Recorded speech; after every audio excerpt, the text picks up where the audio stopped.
pipeline sessions where we're going to talk about pipeline development and just the future of visual effects and everything is and how it's going to be.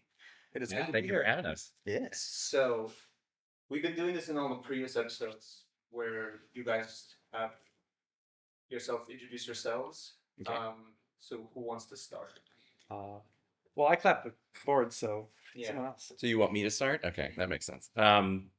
I'm Michael Millspaugh. I'm a freelance compositor and pipeline developer in New York City. So I've been compositing for about 12 or maybe 10 years at this point. I'm not entirely sure how long. And I started writing pipeline because I was bored at work, and I was annoyed at how much stuff I had to do manually when it felt like I should be able to do things automatically. Hmm. And that kind of that became the that That's became it, right? that set me on my journey exactly. Nice. My name's Jesse Speer. I am a compositing supervisor. A little are we saying company names? A little company called Brainstorm. I know nothing of pipeline except the type of tools that I want to see and want built for my team. And I've worked with Michael in the past, and I work with Jacob currently, and we build tools together, Good tools. which is fun. Yeah, so I'm going to say nothing technical. Well, I think you'll surprise yourself. Yes. My I'm name gonna direct all technical questions to Jesse. Yes, please. Math. my name is Jacob DeBoer. I'm a pipeline manager at Brainstorm Digital. I am also a minority partner with Arthur and Oz in Garius. Let's see, I have been doing VFX pipeline on and off for about 6 years, maybe a little more than that. And I was worked on set doing other things before that. Other But things. well, in particular, bullet time cameras. That was Okay. cool. that was Really impressive things. that was 3 years of my life. That was 3 years of my life, and I really liked it. It was just a lot of travel. Back when VFX was just like 1,000 cameras in a circle. Yeah, yeah. Yeah. And Activate these still at the is. same time. Yeah. I like pipeline because I've always wanted to do VFX, but I do not have much artistic talent. Oh, That's actually a question. That's one of the. It's funny. That's one of the Right. questions I have. what are you really bad at? How bad are you guys? How's at it- being- Yeah. Well, how are you willing to admit? Yeah. So there's a few in like the last 3 months. So obviously I'm going to start with just talk about AI Mhm. because it's just like a big elephant in the room. Mhm. What does that stand for? It's this, the so over the last like 3 to like 6 months, there's been all these companies popping up like Wonder Dynamics, which is kind of like an AI assisted 3D animation tool. There's Flawless AI, which does kind of beauty and localization work, like in frame. And then there's DNEG recently got a huge investment into essentially building AI tools and IP. It's not wholly clear, but it's definitely not the VFX service sector. So it seems like kind of the tech side of VFX, like kind of the world you guys live in, is where a lot of the future might live in for the industry, Right. where there might be a pivot. So what are your thoughts about that? Are you seeing that kind of on your end, or like, do you hate it? Are you super anti? No, I'm not anti, but I don't see it taking our jobs either. The one thing that did impress me most recently was, and can't even tell you the name of the company right now, but it was changing speech and the movement of mouths. That was one of the things that impressed me the most. But for whatever reason, we didn't. Don't tell the editors we can do that, please. Yeah. Ugh. But it changed both the voice and almost flawlessly You're the saying character's mouth change movement. every performance. Yeah. Every. Yeah. I think if actors knew how often we were changing their performances in very subtle ways that might not be that noticeable, I think they might actually be upset.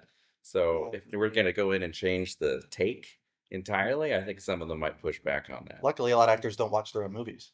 Well, that's that- true. I think that's how we get away with it. Yeah, I'll still be like, man, I'm good. Yeah. I didn't mess up once. Look at that timing. Nailed it. Yeah. There was a this was kind of an issue during like the SAG negotiations, I think, where they were talking about kind of the use of these technologies in post Mm-hmm. without really understanding that it's already a really huge part of post. Like Yeah. remorse and all that stuff. Yep. We already change performances a lot. Use a lot of CG doubles and all that stuff. Mhm. So you guys are basically kind of saying that if this were to take off, it's not really going to replace anything that's happening. It's probably going to blow it up even more. Where we're Yeah. going to literally just be involved in almost every take and every. Yeah, I think it's just gonna. A lot of the tools that come out just give directors and editors and studios more things to like manipulate. Mhm. So it's I've done a lot of painting and drawing growing up, and there was an artist on YouTube that I listened to, and he had a really good tip for. It was like, how do you know you're done with a painting? Because as an artist, you can just keep going forever. Mhm. And they basically said, if you're at the point where it's just every time you make a change, it's just different, but it's not necessarily better, right? Then that's a good way to know that you're done, right? So if you're manipulating stuff and you're like, yeah, that's different, you're just changing it. You're not improving anything. I feel like the AI and a lot of the stuff opens the doors for that, just changing stuff for the sake of changing stuff.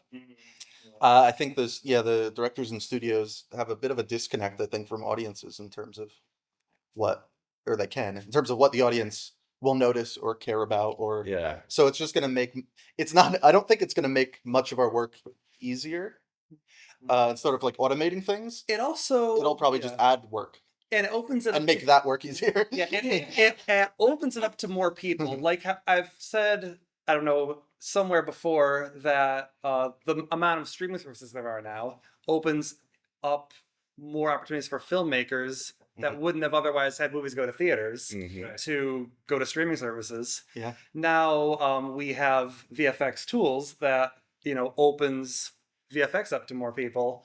So it doesn't mean like the work will be. Maybe it does mean it'll be easier, but there'll be more work to go around because of all the people who feel like this kind of product is within their reach. Yeah, the barriers to entry are going to come Yeah. down a lot. Yeah. Yeah. Which possible.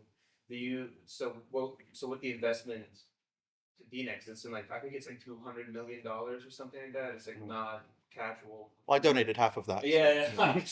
I could speak to. So they're investing in the technology, right? So do you guys feel like you're going to be centering more on that in your profession? Like you're going to be building more like tools as IP versus tools for production? Oh, geez. I'll let you guys go first. I'm curious, how much is that up to you as pipeline? Right. Like, yes. Well, I can't like who else would you go to? Would they just look at like do you think the studios would they look at you guys and be like, oh, we can't use these guys? Or like would they Right, like if we're behind kind of in the industry, you mean? no, as in like my intuition is that they would go to their pipeline team and be like, okay, like can you guys build a tool that we can sell? Yeah. Yeah. Hmm. Do you I feel think some of that is outside of our wheelhouse. Yeah. Because of unless you're working at one of the biggest companies, you're not really doing actual image manipulation. Right. That's not what software. pipeline necessarily is to me on a Yeah. daily basis. And it's I very- like it. so what is pipeline? I would say it's very specific. Sorry, very Okay. specific to each company, right? Yeah. Like you're building tools that works for our pipeline, or building our pipeline that works Right. for a small team of 10 people. And one thing that we have learned, and I've talked to you about this, I've talked to you about this too, but there is no one size fits all when it comes to pipeline. Yeah. But to answer your question, to what pipeline is on a daily basis, what my job is, I consider it two things. Number one, I consider it automating the repetitive tasks. And number two, I consider it, well, obviously, in the process of visual effects, you can break it down into sequence, shot. Within shots, you've got all these tasks. Within the tasks, you've got all the different versions within that task. And not to mention, if you're a comper, you occasionally need to get stuff from CG, you need to get matte paintings. And the more tasks there are, the easier it is to get disorganized. My job I consider it best case scenario is if you are a Nuke artist, you should never have to leave Nuke. You should never have to go looking for your assets that you need. You should just be able to get ding a notification when it's ready for you, and then right there in Nuke, you should have the ability to bring that directly in. Yeah. Another thing we started doing recently at Brainstorm, just as part of setting up the project in the first place, it used to be that every artist had to make their own degrain plates. That is part of the ingest process now when we first set up a project. Oh, cool. It used to be if there was no pipeline and you just had your nuke script and you versioned up and you had your write node, you had to remember, okay, I'm going to render a new version. I got to change the version number in my write path. That is just automatic now. You open up the script and you version up. You're already set to render 2 client specs. And if they change in the middle of the project, you'll get those changes as well because we have a gizmo at the very end that Jesse helps me make that ensures that at all times you are meeting the client specs. If they want pink polka dots, you got them. And really, and all of that is really from a corporate perspective allows Right. allows them to make the artists kind of like a turnkey solution. So Yes.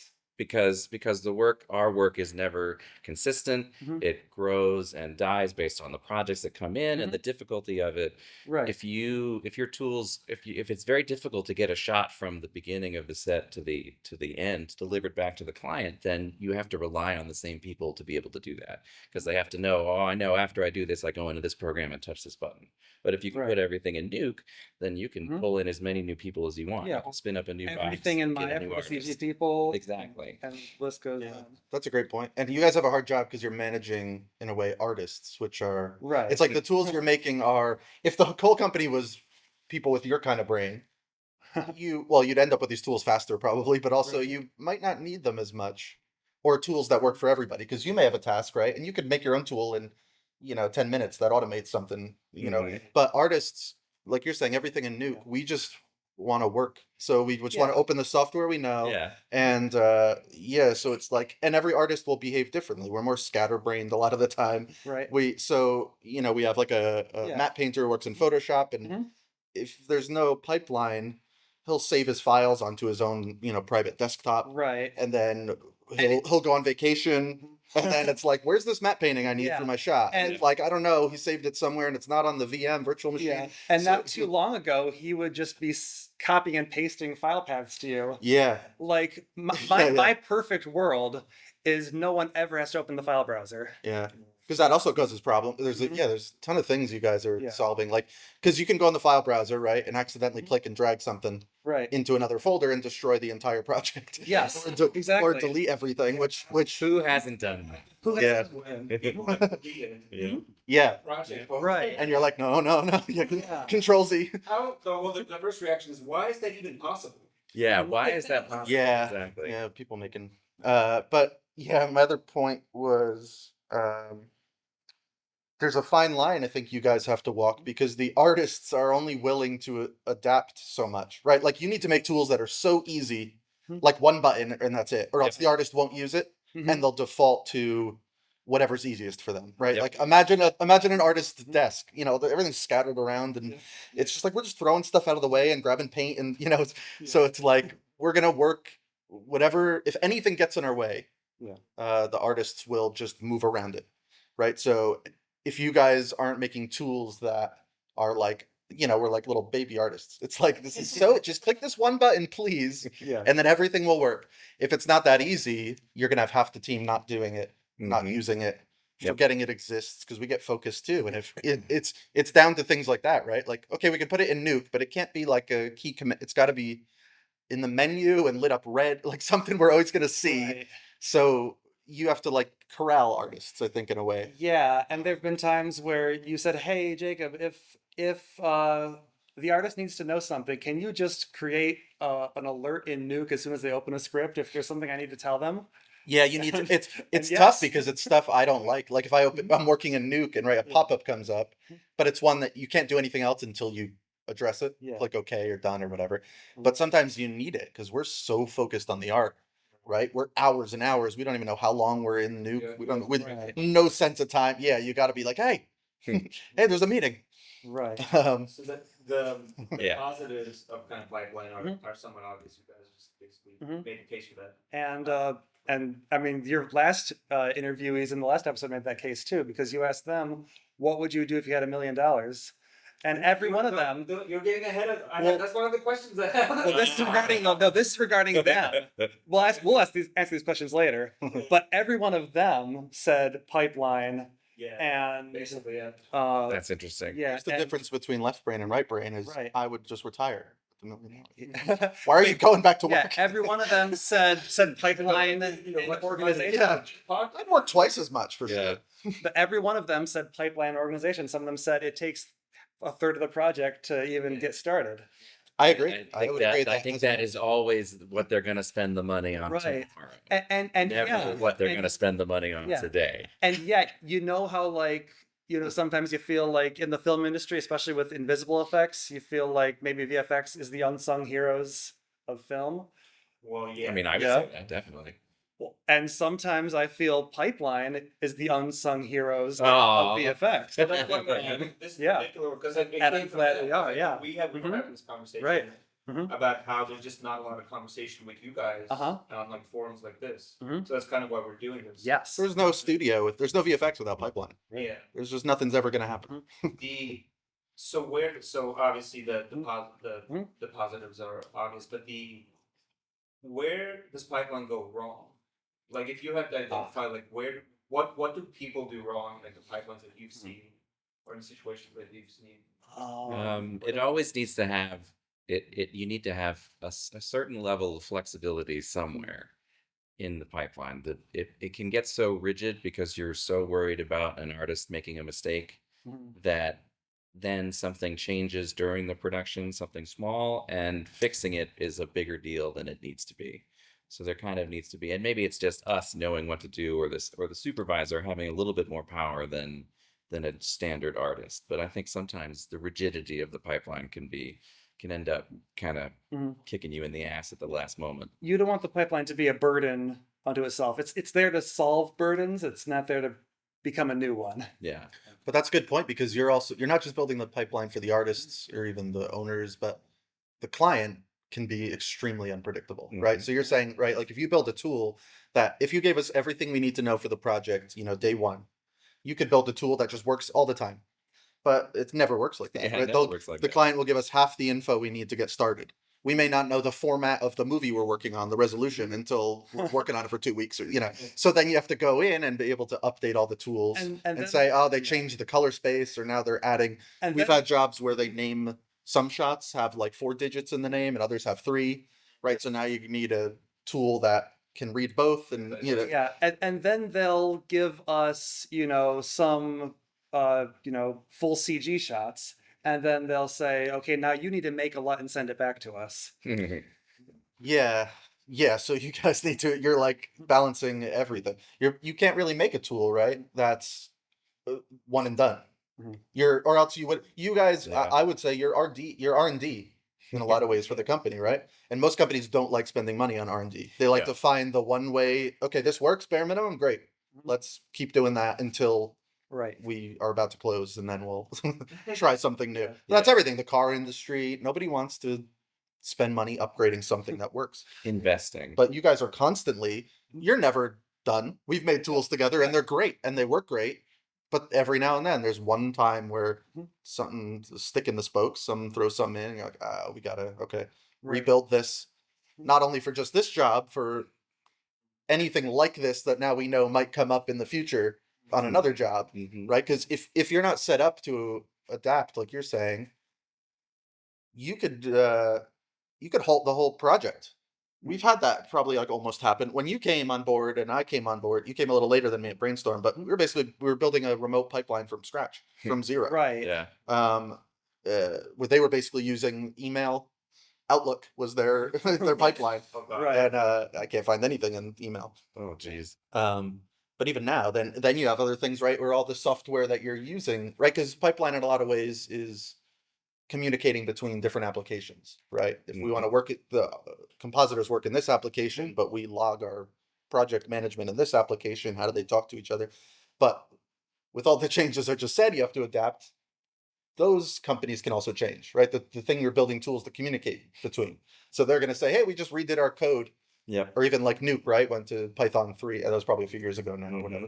But these big jumps can happen. Or the famous one is ShotGrid / ShotGrid. There's a project management software in our industry. Low now. It was called Shotgun, and then it was ShotGrid, and then everyone called it Shot. Mhm.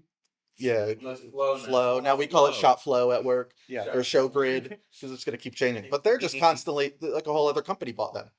Yeah. And then they Autodesk make- did, but yeah. So it's like you guys are just constantly. You're not just building tools. You're managing and adapting constantly. Mhm. You're not just building one product, right, and shipping it. Yeah. And I think that's the difference between you were saying too, companies that Yeah. build stuff specifically to sell to maybe other companies. It's like, where do you even have time to do that? You would need to hire, I would guess, another team that's not dealing with all the regular day-to-day stuff and managing the tools you've already built just for the one company. Yeah. And then how are you gonna you're gonna build a system and then troubleshoot that with other companies, and it's a completely different business, I would imagine. You're basically creating a secondary business in your VFX company to do that. Right. When you're just, every minute of the day just trying to get the VFX done. Yeah. But it's life changing because we've seen a good progression from not having a pipeline or a remote one, right? And it's like, I would say 99% of my time as a supervisor who's supposed to be looking at the actual artwork and saying, make that a little more blue, that doesn't sit right, whatever. Yeah. Most of the time was solving like pipeline stuff because we didn't have a pipeline yet. So it was all the messages coming through Slack were like, hey, I can't render a QuickTime. Hey, the farm doesn't work. Hey, nuke, there's no nuke license. So it was for months and months and months. Yeah. Until me and Jacob came on board and we hit our stride. It was like, and we had another person working with us on pipeline, but he was doing a lot of back end stuff that was good, but it didn't show on the front end for the artists or anybody. Yeah, it was the direct relation. Right. So it was like, okay, this is necessary, but like the problems we need to get going, like they still can't render QuickTimes. So you had a functional license server and you had a functional farm. Lost me. And yet, like, pipeline is largely about facilitating communication too. Yeah. Because Between very different people. between very different types of brains. people. One of the things we do in ShotGrid is we manage the status of everything. Is it in progress? Is it ready for review? Is it waiting to start? And when you're remote, these are even more. You need this even more because when you're sitting next to each other, you can just elbow your neighbor and say, "Hey, how's my matte painting coming along?" "Oh, probably tomorrow." Communication is like the screen when you're remote. Like it's you're literally completely Right. You are like, you need the notifications through the system that says exactly, okay, I have the plates, now I can start working, but I'm still waiting for the matte painting. So you can strategize, what you can work on based on what's available or not available. If something's not available, just go on to the next shot until it is. Yeah, and it's like, it's always, that is tough as a supervisor, not knowing, not being in an office, not knowing who's working on what and when and how far along they are. Yeah, because even if we're sitting at a desk and I know someone's working at a shot, I can lean over and kind of be like, oh yeah, they're almost done. That'll be another 30 minutes or, and then even from that, I can start assigning them new things or something just from a glance. Or I can say, I could take note, that looks like 30 minutes more work. And then if I glance over again 2 hours from now, I can be like, I can just roll over. Hey, what's going on there? Right. But you can't, absolutely nothing. You're completely blind to what your team is doing. And what's also... and you have to rely on them, no matter how good the tool and easy, you have to rely on them to use the tool to update me with what they're doing. And now we're actually forcing our CG and matte painting publish tools, which means publish meaning make it available to the compositor. With each new publish, with each new version, we actually force those matte painting and CG artists to add a description of work. So that when the new compositor opens up the tool and says, okay, this is available for me, this is what's different about this. Right. It's a little more cloudy. Which is and it will change the status in Shockery too. Yeah. So if a map painter's done, they can click a thing that Jacob made. This is my technical language. Click a thing, and yeah, they go publish, right? And it puts all those things that the map painter needs to worry about, those more technical things, into one tool that's used at one point, right? So he's not constantly thinking about things. It's like, okay, yeah, you get, oh, And okay, you I'm ready get- to share this, Yeah. right? So he hits a button, and it's just a little to-do list for him. Yeah. What did you change? Who's this going to? You know, and then it sets the status. Just to answer one last thing about when pipeline goes wrong, I do find that as a developer, and Michael, you could probably say the same thing, but it does take a little bit of humility as well. Like I have my thoughts and experience of what works and what doesn't, but at the end of the day, I serve at the pleasure of the artists, and I don't want to presume to know better than they do how they want to work. So I always get feedback from artists and ask them what they would like rather than That is not always the case for pipeline developers. Also, you can have complete blind spots when you're developing something. I remember when I was developing my tool for East Side, where it had a list of all the shots and you could open the shot. So I selected them in the list, and then I had a button that would open the shot, like open the nuke script. So I just clicked that, and then I clicked that. And then the first time I gave it to somebody else, what did they do? They double clicked on the thing. And I didn't figure that out because that's not what I did, you know? So that kind of like actually being behind the artist, like sneaking over their shoulder, like, oh, really? So every time they submit a render, they select the right node first. You don't have to do that, but they're doing that. And at least in the pipeline that I developed. Creatures of So it habit. was like creatures of habit. Okay, so but that means it's not something that I have to work with. They're going to select the right node first. That's great. And it should work that way. It shouldn't work in a different way that makes them have to slightly change. It's a lot, yeah. It's easier. It's easier to change the pipeline than the artist. The way the artists work. The programming in pipeline is easier than programming in humans. Yeah. But you got to find the average. Like we have one person at our company who's way more technically minded and likes troubleshooting. So this person will find and sometimes maybe create problems or bring up things that are not like this person. If you make a new tool, right, this person's just like on top of it. I think they want to be in pipeline almost. So it's like they may be like, why are we clicking it this way? Or I'd rather it be this, this, and this. Whereas another artist may be like, I don't know, just tell me what to do. Those are good allies to have. Somebody, especially somebody who can stress test the tool before the actual stress occurs. And it's good. Yeah, that's a good point because it's tough for me because it's an artist and not a pipeline person. So there are times where I'm like, can you work on the shot? And not like I feel like you've been troubleshooting the pipeline stuff for 3 hours.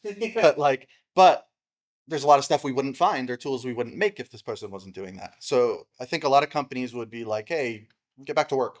But I think it's more important to say, hey, maybe what if a couple hours a week we assign this person with looking over the pipeline? Like it's natural for them. They like doing it. They're helping.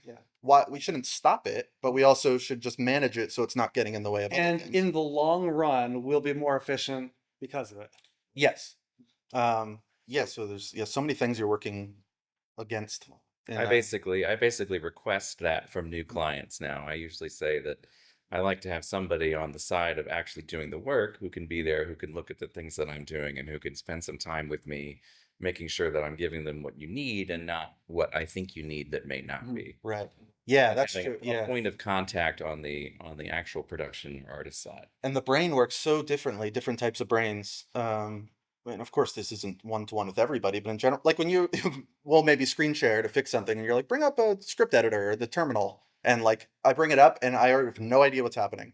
But in 1 second, you're like, okay, I see what went wrong. And I'm like, I didn't even start reading this thing yet. Like, I don't know. How are you parsing this into actual information? But that I think that carries over into the biggest thing I ran into, and maybe this is just me, but pipeline people will use technical language in like errors and messages that show up to the artist right? Because I think it helps you guys troubleshoot when you see it. But we're like, I don't know what this means, and we close it and just move on, right? And we won't even alert you because it's like Love that. it's like the Yeah. asec flashback on the traceback error, and we're like, I don't know what I can't do anything with this, and I have things to do. So the language you use in your errors is very important. And there are times where we went back and forth where I think you were a little more like, well, I think this word should be in here, and I'm more like, no one knows what this word means except you. Unable to determine frame range from shot grid. Yeah. Yeah. Yeah, the language. I think that's actually really important Humanizing and what overlooked. what Yeah. the feedback is to the artist. Yeah, I find animated GIFs are really good for that. Ah, You have like a little pops up right yeah, like yeah, in a. yeah. Ah, That's kind of cool, actually. yeah, that's interesting. So, fun question. So you mentioned before that Kid show. you got into pipeline because you wanted to do creative stuff that you, I guess, just told yourself that you wouldn't be able to. But so you guys work in the creative disciplines. Is there anything? Well, you obviously you're a comp supervisor. You deal directly with the creative. But for I think they're all creativity. It's just different types of creativity.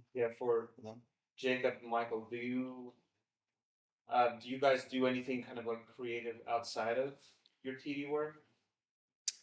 I mean, honestly, outside of even like VFX, do you guys just do like? I can't Yeah. draw for shit. I can't paint for shit. I'm a Me neither. compositor, so I still do the VFX stuff. Yeah. But yeah, so the TD stuff was a little bit of a hobby that I kind of got into because I enjoy programming. That's I because a enjoy bit more. solving like logic puzzles that way. Yeah. And it makes my job easier if I have one button to click instead of 7. Yeah. It's almost like, would you say it's like constant satisfaction in a way? Like you have almost a superpower in the sense of, right, everyone in the world's using computers. You know what I mean? But if I run into an issue or something that's hard, like I have to change the name of every one of these files because I named it wrong before I rendered. I have to do that manually or learn another career to be able to do it automated or ask somebody for help, right? You guys, it's nuts because you may run into something and be like, this is going to take me more than 30 minutes, but I can make a code that'll do it in 5 minutes. But it'll it's take like- me an hour and a half to write the code. Yeah. And then And I'll you just use it troubleshoot once. the- Yeah. You don't have to write it again. Yeah, I don't have to write it again.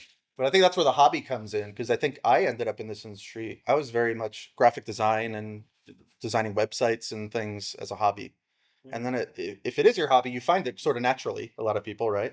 Because you're just living life and you stumble upon this thing and you're like, ooh, this is fun. And you find yourself you doing it and doing it. And then you find out there's a career that uses that skill and you just kind of Is that what Walk you into come it. from, like the more background, the computer science, right? Yeah, computer science background. Yeah.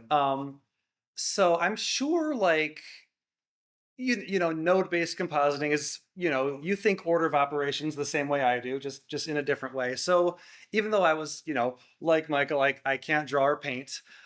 Maybe if I gave myself a chance, I might be a decent compositor. But I definitely have my hands full with pipeline, and yet I do see it as creative work because. For one thing, it's nice to make good-looking interfaces. Right. Also, sometimes automation can be directly impactful to comp work. For example, we're about to do at Brainstorm a shot with like neon lights, like a flashing casino sign. And no doubt, I mean, we've already made the elements, and no doubt the client will come back to us saying we want it slower or faster or in a different order. For one thing, the compositor could just change the keyframes, right? Right. Okay, keyframe by keyframe, this one first, this one second, this flashing for this long and this time in between. That could be a manual dragging of keyframes. Or we could actually have a group node with knobs that literally say interval, order, and duration. And those could, by Python, cause those keyframes to be adjusted automatically. Cool. I see that as creative work. Yeah. So you think like, even though it's not conventional creative work, it is you do see it as kind of. I see it as creative work, yeah. it's definitely creative. And you guys right away, he asks, do you guys do anything else creative? And you go right to like, I don't draw or paint. But I think there are Yeah. so many things that are creative. Your entire job is highly creative, I think, maybe even more so than compositing. Uh, but it's different, and it's always problem solving for a new thing you maybe didn't run into yet. Mm-hmm. But that's what we're doing in compositing. Most of it's not artistic, right? It's like I need to track and add this Yep. dumb thing into the Very background. Yeah, there's a lot of camera shake and defocus, so it's hard to track, right? It's like we're trying to get to the same goal we always do, but it's creative problem solving. I think they're very similar in that way, and I think that allows a lot for that crossover.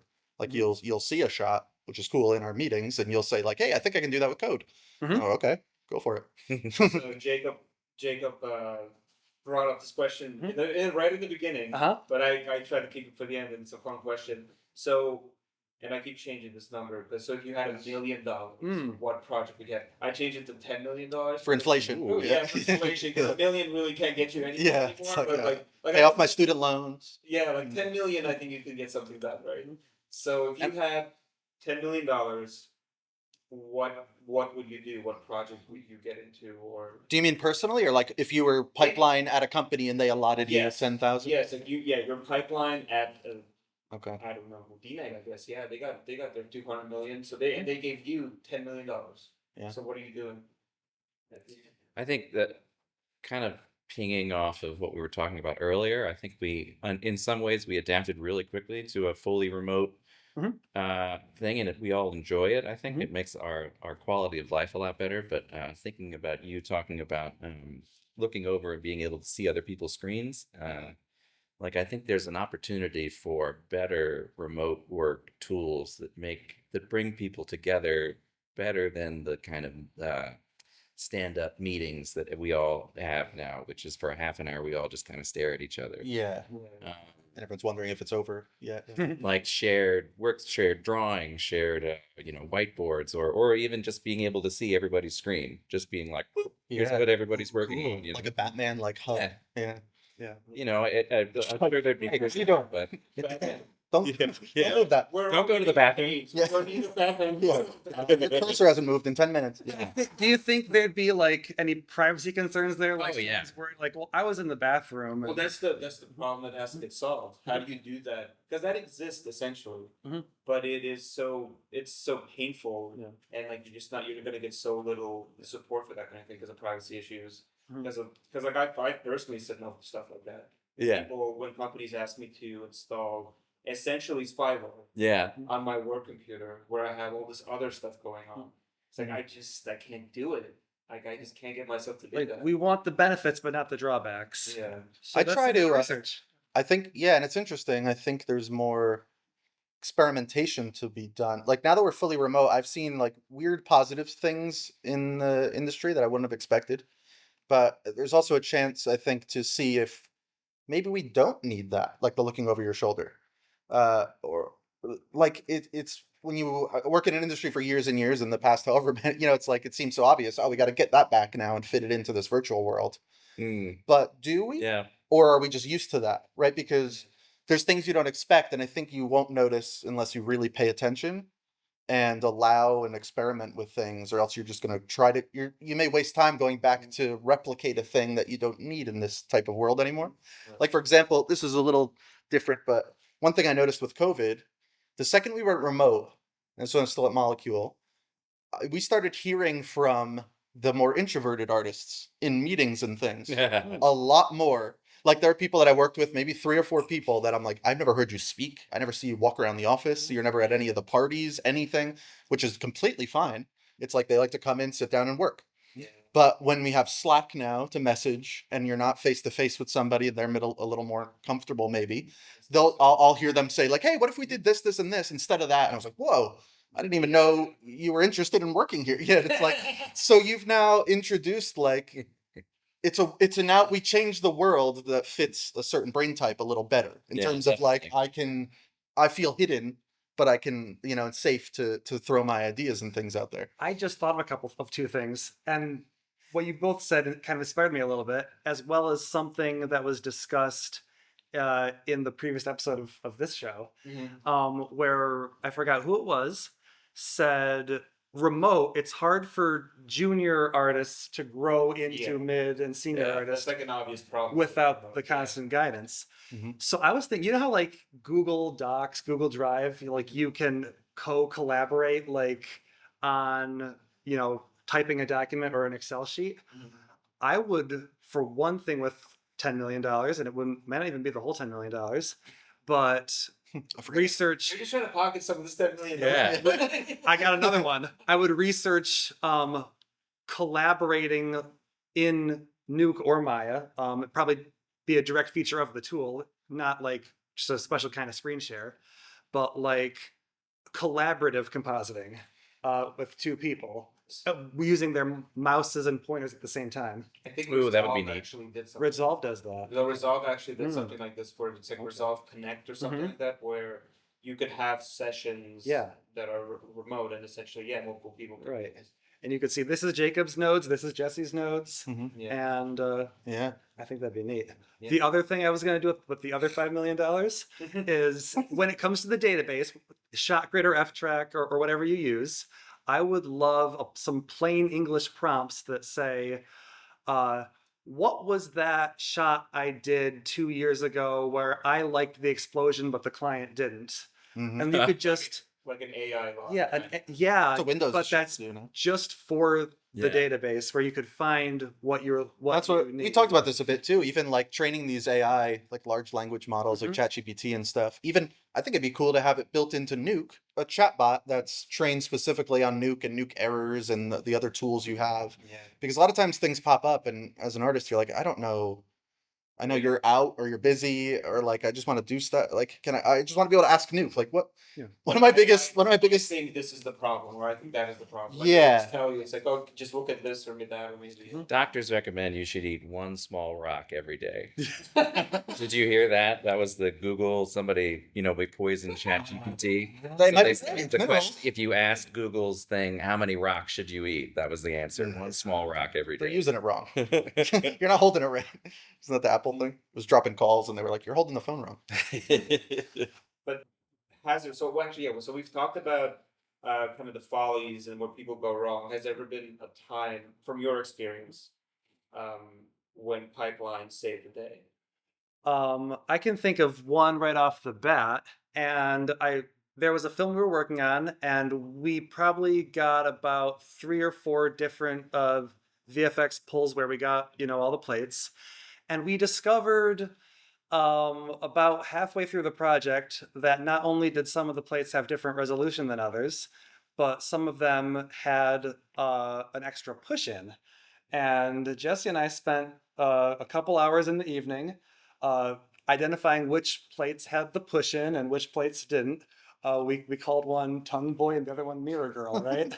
Yeah. You remember that? Yeah, I remember talking about Mirror Girl. And Good movie, too. we were under the impression that like, oh wow, we're gonna have to open up every single shot and either decide to add a push in or not. Turns out we have that final gizmo just before the write node that has all the final integration conforming to specs inside of it. Mhm. And we knew that we could change it by Python upon script load. It was a node at the time. It's a gizmo now. But in either case, we could change it upon loading the script. And so we literally just made a single column in ShotGrid with each shot saying, this one has the push in, this one does not. Yeah. And Mhm. that was all it took, because the Python script upon opening Nuke would just look at that column, and if it needed the push in, it would give it one. No, and that's all you had to do. Yeah. That's the most fun for me. What I'm jealous of with coding is the freedom of it, right? Like you can essentially make anything you want. Yeah. To an extent, right? Yeah. But there's probably 1,000 different ways to make one thing, Mhm. right? Which I love. That's I think the way my weird ADHD brain works is like if we think of a tool we might need, we need artists to be able to whatever send this thing to this software. My brain goes right into like, okay, well it could look at ShotGrid as a database, or it could you could put in something manually. I like figuring out what's the best way to do this and the most like future proof and the easiest for the artist, because there's a million ways. So you guys talk about creativity stuff. By default, you're required to be creative from the second you have a task to do, Yeah. because there's no one way to do it. Creative problem solving. Yeah, and and I think that's just ongoing for you guys. You make a thing, and you're just reducing problem until you run into problems less, right? So it's like you're developing, I think, nonstop, and you almost never really end up with a final product, right? Because stuff might keep changing. Yeah, it never ends. But it's like, yeah, it's just this open. I guess that's why they have a different word, pipeline, for it. It's this. It's like you're managing a factory production line. Yeah. Right. Except and then that it's like the last step of the shoemaking thing, every new shoe has a different way that it needs to be delivered, Yeah. Every single show that we do has a new way that the QuickTime has to be done for this particular editor. Yeah. Or this particular house that's taking it. So literally every show, if there wasn't for pipeline, would be, oh, we got to figure it out, and then we've got to do this new task, this new QuickTime creation 100 times, or however many shots there are. Not 100 times, 100 times, however many versions. Yeah. Like we've had clients. 100 times. Yeah, we've had clients. Usually, a client will want one QuickTime per shot, but we've had ones that wanted 2 different formats per shot. Yes. And I'm curious about how you guys feel with that stuff. Is that super frustrating for you? Like, if you're like, oh, we're starting another job, and in your head you're like, okay, good, we built tools to make this quick and easy. Then you get those wrenches thrown in the gears, right? Yeah. Where they're like, oh wait, this one needs 8 different quick times, and there's 7 different clients. Do you get annoyed, or do you get excited for problem solving, or do you just It's feel not like exciting. it's work? It's not any more exciting, I think, than like picking up a new screen comp shot. Like It's it like might have I just did this. Why am I doing I this? just did this. I'll do it again. It's not exciting. It's not very annoying because it's just part of the Yeah. part and parcel of the whole system. It's always going to be different, so it doesn't really like shock you when it's different. Yeah. Although sometimes if it has basslight in it, it's going to shock me because basslight is just in Nuke really hard. I heard many complaints about baseline. It's funny that you bring that up. I don't know what baseline is. So it's a color suite. Yes. Oh, color. Yeah, but it's like a very discrete kind of boutique one. Yeah. So we're about approaching the end of our time. What do you want to bring up a situation for pipeline? I feel like that's it. I feel like the QuickTime situation is the time that saves the day every time. The always amount of QuickTime. time that you would have to spend, that someone in the company would have to spend delivering files and creating the files that the editorial wants. Pipeline saves the day every day, all the time, in very small ways. Yeah, when you asked that question, that was my first thought. Is like, when is the pipeline not 100% necessary? Well, I mean, that's kind of the point of it. Is like you guys actually just constantly save the day. Yeah. No one really. Like I was ignorant to that. You know what I mean? I think it's equal. I think if you had a VFX studio that was like 3 people, we were talking about, I think off air, maybe like how many people do you need in a studio before you need a pipeline? Yeah. I don't know. Would you say about like 10 people, or maybe it depends on the people? 5 people. 5 people. Yeah. If it depends on the shots again, because of the QuickTime, somebody's got to make QuickTimes. Yeah, that's what I'm saying. Yeah, so if you're a VFX company and you, It's like think of the volume. Every day you're sending 20 for the whole 6 months or 8 months of the project. The volume of that. If you don't have a button that makes that easy, imagine it's like a shoe factory. Like when we started at Brainstorm, to an extent, it's like a shoe factory, but nobody built anything in the factory yet. So it's like you just have a factory full of people. Yeah, people hand making different parts of shoes and being Hand like, making "How'd to you each make other. this?" Yeah, like what do we run that over there? Preempt what you might need. It's just a room. Yeah, until it's a factory. it's just a room. Yeah, it's just a room with piles of leather over here. And then, right, what will happen? It's like at the end of every day, you'll probably get half of one shoe like thrown out the end of the production line. Yep. How many So did you it's need money. today? 4? Yeah. Oh, geez. All right. And then you run into the thing. You might start a company like that and have 3 artists and go, "This is fine, we can figure it out." Then you make one shoe and you're like, "Oh, we can make shoes. We did it." Yeah. Then you get the client who says, "Okay, but we need 18 different size shoes Yeah. to come out, and we need the bigger size shoe to come out before the smaller size shoe. But don't design the bigger size shoe first." It's like all this nonsense. Yeah. And All right. it's like we didn't even build the factory yet. We done? We're running out of time. Oh, you I guys just found love it? the shoe metaphor. Can we I know just that call you- it the shoe factory metaphor? That's a good studio name too. Shoe factory. But there's only so much time. The next episode we'll just talk about shoes. Just about shoe. Funnily enough, I will say I worked at MPC in New York, and the building they're in was an old shoe factory. Well, there you go. So when they were renovating, they found this old like mangled leather shoe in the rafters. Oh, And cool. it's I think it's on their Oh, windowsill that's an now. artifact. That's like a New York artifact. Yeah, if you go in their little waiting room, it's in like a little plastic box on the windowsill. It's old shoe. All right, guys. Thank you so much for coming out. Thank you. For doing Thank this. you. So coming all the way out here to like the countryside of Jersey. Love it. Yeah. And yeah, hopefully maybe we'll do this again another time, and we'll continue our shoe factory metaphor. Yeah, thank you. That's Yeah, thanks guys.